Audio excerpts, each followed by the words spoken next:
직업 시리즈입니다. 따란! 네, 그래서 오늘부터 저희가 이때까지 가졌던 직업 그리고 무슨 일을 하는지 얼마를 받는지에 대해서 해볼 건데요. 오늘 해볼 것은 패스트푸드 프랜차이즈에 대해서 말해볼 겁니다. 그래서 저는 헝그리잭, KFC, 맥도날드, 서브웨이 이렇게 네 가지 다 붙었고요. 그래서 제가 말하는 이제 인터뷰 영상 같은 건 많이 도움이 되실 거예요. 특히 저는 KFC 위주로 말할 건데, 왜냐면 KFC가 가장 다른 데에 비해서 가장 인터뷰를 좀 체계적으로 했고 가장 질문이 많았어요. 다른 인터뷰 같은 것도 당연히 포함되어 있고, 그래서 저는 오늘 KFC 위주로 말해보겠습니다. 그리고 진행은 어떻게 할 거냐면, 첫 번째 어떻게 일자리 지원하는지, 두 번째 시급은 얼마인지, 세 번째는 인터뷰 내용, 네 번째는 이제 장점과 단점, 다섯 번째는 제가 그만둔 이유. 이렇게 오늘 이야기해 보겠습니다. 첫 번째, 어떻게 지원하냐? 사실 호주에서 일자리 지원하는 거는 온라인과 오프라인 두 개가 있는데요. 대부분의 프랜차이즈는 온라인으로 지원하셔야 돼요. 저도 그래서 온라인으로 지원을 했고, 여러분들이 매장을 가도 너 온라인으로 지원해야 돼 이렇게 말하실 거예요. 그러니까 일단 먼저 온라인으로 지원하세요. 온라인 링크는 제가 설명란에 놔두겠습니다. 온라인 지원을 하시면은 문제 푸는 게 있을 건데, 문제는 어떻게 풀어야 되냐? 최대한 내가 매니저라는 생각으로 하시고 팀워크 위주로 하시면 됩니다. 그러니까 예를 들어서 팀원이 위기에 처했을 때 너는 어떻게 할 것인가 하는 행동에 묵묵히 내 일을 한다. 당연히 매니저가 안 뽑겠죠. 왜냐면 프랜차이즈는 팀워크에 관련된 일이기 때문에. 그러니까 최대한 내가 팀 매니저라고 생각하시고 풀어보시면 됩니다. 영어가 안 되신다면 구글 번역기 사용하셔도 됩니다. 그리고 하나 중요한 점은 문구 중에 Have you ever worked before? 이라는 게 있는데, 이게 호주에서 일한 게 아니라 그 전에 너가 일해본 경험이 있느냐 이런 말이에요. 그래서 no를 누르면은 안 뽑아요. 왜냐면 일 경력이 없기 때문에. 10대가 아닌 이상 안 뽑고요. yes를 누르면 레주메를 첨부하는 곳이 있거든요. 그러니까 거기 yes를 누르시고 레주메 첨부하시면 됩니다. 본론으로 돌아가서 저는 온라인으로 지원을 했고요. KFC 같은 경우에는 푸드 서비스 그리고 커스터머 서비스가 있어요. 그런데 저는 가리지 않고 두 개 다 지원했거든요. 근데도 답변이 안 왔어요. 3일 안에 보통 리플라이 해준다고 하는데, 그 뽑는 기간이 아니면 웬만하면 리플라이 안 해줘요. 저는 푸드 서비스, 커스터머 서비스에서 2번씩 3일에 한 번씩 해서 2주 동안 9번을 지원했거든요. 근데도 답변이 안 와서 전 직접 오프라인 매장으로 찾아가서 물어봤어요. 너네 혹시 뭐 직원 고용 중이냐고 이렇게 물어봤는데, 그 매니저 중 한 명이 KFC는 언제나 직원을 고용한다고 이렇게 하더라고요. 근데 그래서 제가 나 여기 9번 지원했는데 왜 아직까지 답변이 안 오냐? 3일 안에 답변을 해준다 했는데 아직까지 답변이 안 와서 직접 와봤다 하니까 담당 매니저가 휴가를 나갔다 하더라고요. 2주 동안. 마침 제가 KFC 오프라인 매장 찾아간 날이 매니저가 복귀한 날이라서 전 그렇게 인터뷰 기회를 얻었습니다. 두 번째, 시급은 조금씩 다른데, 여러분들이 혹시 만 나이로 10대면은 15세는 15불을 받고요. 19세는 19불을 받습니다. 20세까지는 제가 알기로는 티네이저 그 기준에 되기 때문에 캐주얼로 일하든 풀타임으로 일하든 똑같이 받고요. 제가 풀타임하고 파타임은 잘 모르겠지만 캐주얼 같은 경우에는 21세 기준으로 KFC는 평일에 27불을 받고요. 그리고 토요일, 일요일, 주말에는 29.66불을 받습니다. 지금은 아마 30불로 올랐을 거예요. 인터뷰는 여러분들이 인터뷰 준비하실 때 도움되도록 인터뷰 당시의 내용을 말해드리겠습니다. 맥도날드, 헝그리잭, 서브웨이는 간단하게 인적사항, 자기소개, 언제 일이 가능한지를 물어봤고요. KFC는 되게 체계적으로 물어봤어요. 이렇게 A4 용지 그 리스트를 갖고 오고 매니저가 1점, 2점, 3점 이렇게 평가를 하거든요. 저는 한 개 빼고 전부 다 3점을 맞았습니다. 인터뷰는 제가 총 15가지 질문을 받았는데 그중 11가지만 기억이 나서 11가지만 하겠습니다. 인터뷰 첫 번째, 자기소개. 여러분들이 준비해 오신 자기소개 하시면 됩니다. 뭐 안녕, 내 이름은 누구누구고 나는 뭐 20몇 살이야 이런 식으로 말하시면 되고, 뭐 좀 더 말하고 싶으면 전공 그리고 취미 정도 말해주시면 됩니다. 두 번째는 고객 접대 시뮬레이션. 고객 접대 시뮬레이션이 뭐냐면 매니저가 이제 손님인 척을 하고 제가 카운터를 보는 거예요. 그래서 손님을 어떻게 접대할 건지에 대해서 하면 되는데요. 저는 어떻게 했냐면 Hello, how are you? What can I help you? 이렇게 했는데, 실제 인터뷰 때는 조금 더 밝게 그리고 웃으면서 했어요. 근데 지금은 조금 카메라 앞이기도 하고 제가 카메라 공포증이 있어서 잘 말을 못해요. 그래서 맨날 버벅이고 더듬더듬 거려서 실제 인터뷰 때는 여러분들이 조금 더 밝게 해주시면 됩니다. 세 번째는 두 번째랑 연관되어 있는데요. 처음에 왜 내가 접대했을 때 헬로라고 말했는지, 그리고 나를 왜 이렇게 접대했는지에 대해서 물어보는데요. 저는 이제 먼저 다가가는 게 친숙해서 그랬다고 했습니다.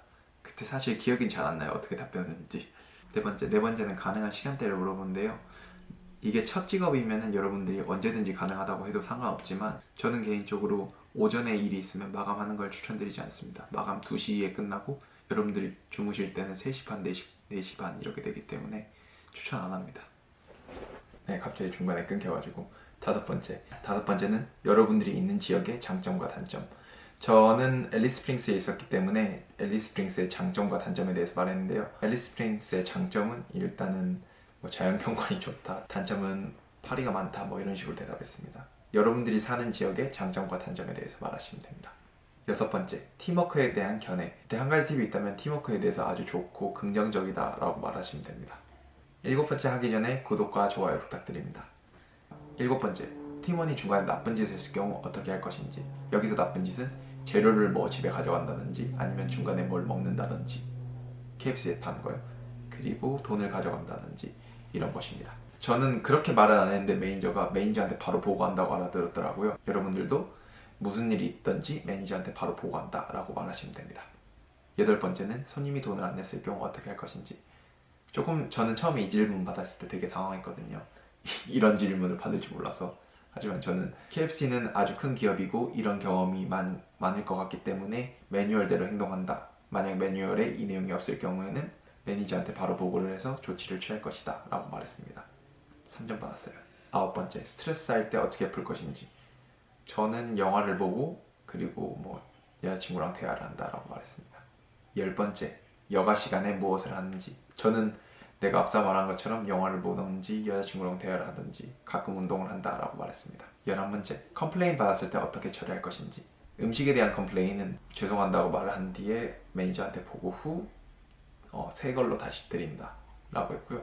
그리고 일반적인 커스터머 서비스에 대한 컴플레인은 매뉴얼대로 처리하고 제가 처리하지 못할 경우 매니저한테 보고 드리고 처리한다 했습니다. 네 번째, 하는 일. KFC는 두 가지로 나눠져 있어요. 하나는 커스터머 서비스 팀, 하나는 푸드 서비스 팀. 그래서 푸드 서비스는 치킨 같은 거 만드는 역할을 하고요. 커스터머 서비스는 오더 테이킹 먼저 하고요. 그 다음 감자 그레이비, 햄버거 만들기, 드라이빙 스루, 감자 튀기는 것도 하고 가끔 설거지도 합니다.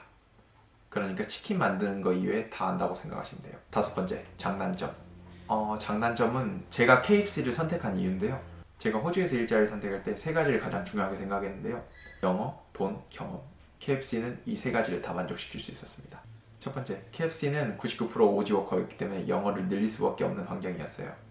두 번째, 시급이 27불, 29불이고 시프트를 되게 많이 줬기 때문에 돈은 상당히 많이 모을 수 있었습니다. 세 번째, 경험은 그냥 그 KFC나 프랜차이즈 같은 데서 일하는 게 모두 다 좋은 경험인 것 같아요. 네. 이제 다른 프랜차이즈에 대해서 말해보자면 맥도날드는 대만인 중국인이 되게 많고요. 한 50% 이상 됩니다. 그리고 헝그리잭은 인도네시아, 그리고 서브웨이는 인도인이 많았기 때문에 저는 이 세 가지 다 부합할 수 있는 KFC를 선택한 이유가 바로 그것입니다. 단점은 사실 그렇게 크게 없었는데요. 저 시프트 때문에 단점이었던 것 같아요. 저는 시프트를 되게 많이 받았는데 되게 저녁에 받았어요. 9시부터 2시까지.